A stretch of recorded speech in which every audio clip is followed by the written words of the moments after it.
ได้ใหญ่ได้ยาวกว่าเฮ้ยเอาแล้วสามคนแล้วเอาต่อยสามคนแล้วเอาได้ยาวแล้วเฮ้ยเอาแล้วเอา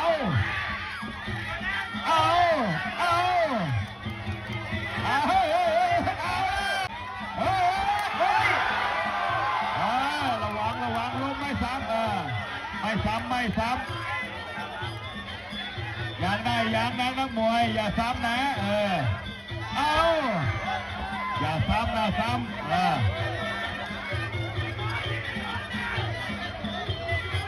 เด็กได้ใหญ่กว่าครับเกียบเมื่อกี้เอาไปสู้ก็ไม่มีรู้ชนะนะครับนักมวยมันอยู่ที่ใจ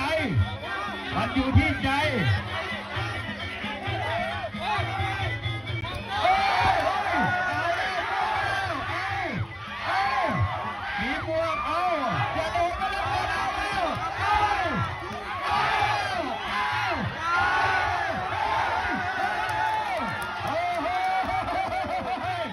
อะไรก็เกิดขึ้นได้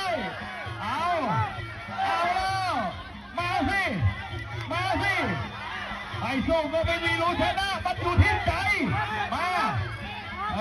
ให้เธอขึ้นตีบ้านอย่าก้มอย่าเฮ้ยถ้ามาตีเทียบพวกเรามึงเลยหลังอำเภอเอาแล้วพี่เลี้ยงนั่งลงพี่เลี้ยงนั่งตุ๊กตายังไงตุ๊กตาไฟระเบิดแต่ตาขวา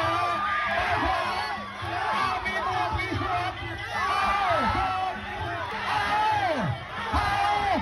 เอาแล้วลูกค้าอีกแล้ว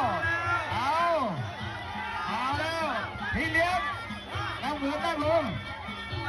เอาแล้วมีหลักมีเหลี่ยมครับตุ๊กตา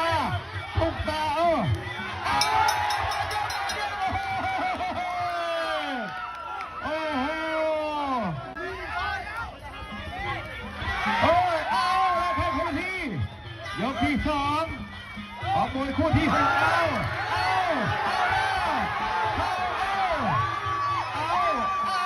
ใครจะโดนของใครมาตุ๊กตาชาติไฟแดงตุ๊กตามาขวา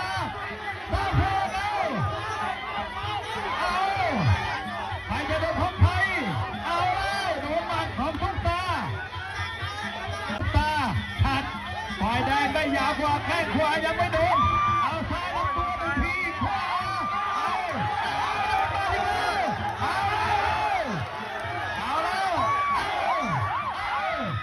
อย่าไปก้ม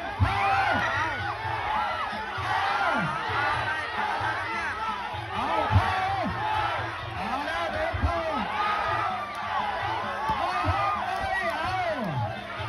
ายังไงตุ๊กตาพี่เลี้ยงนั่งลงพี่เลี้ยงอย่าก้มอีสงสารมันอยู่ที่ใจตุ๊กตาใครจะหมดเร็วสอบ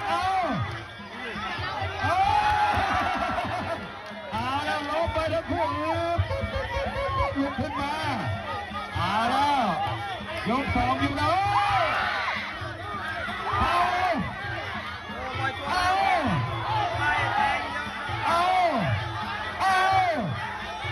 มาเทียบควายอย่าไปก้ม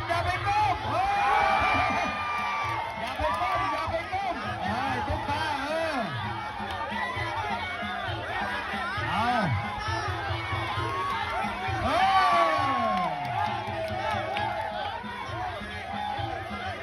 อย่าไหวไม่ไหวตุ๊กตาแล้ววะใครจะหมดตะโข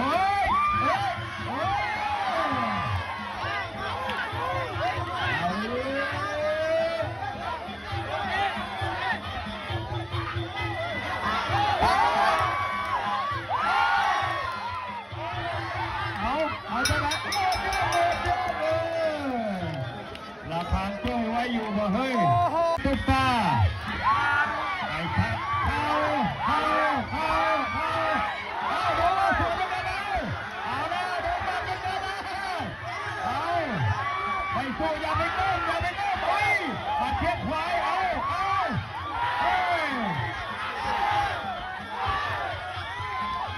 อย่าก้มเอาเฮ้ยอย่าไปก้มอย่าไปก้มหยุดหยุดอย่าไปก้มให้พอแหวนนับพอละพอละพอละ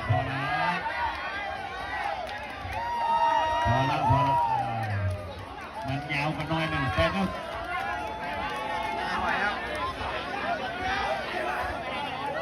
ชนะไปยก 3 ครับ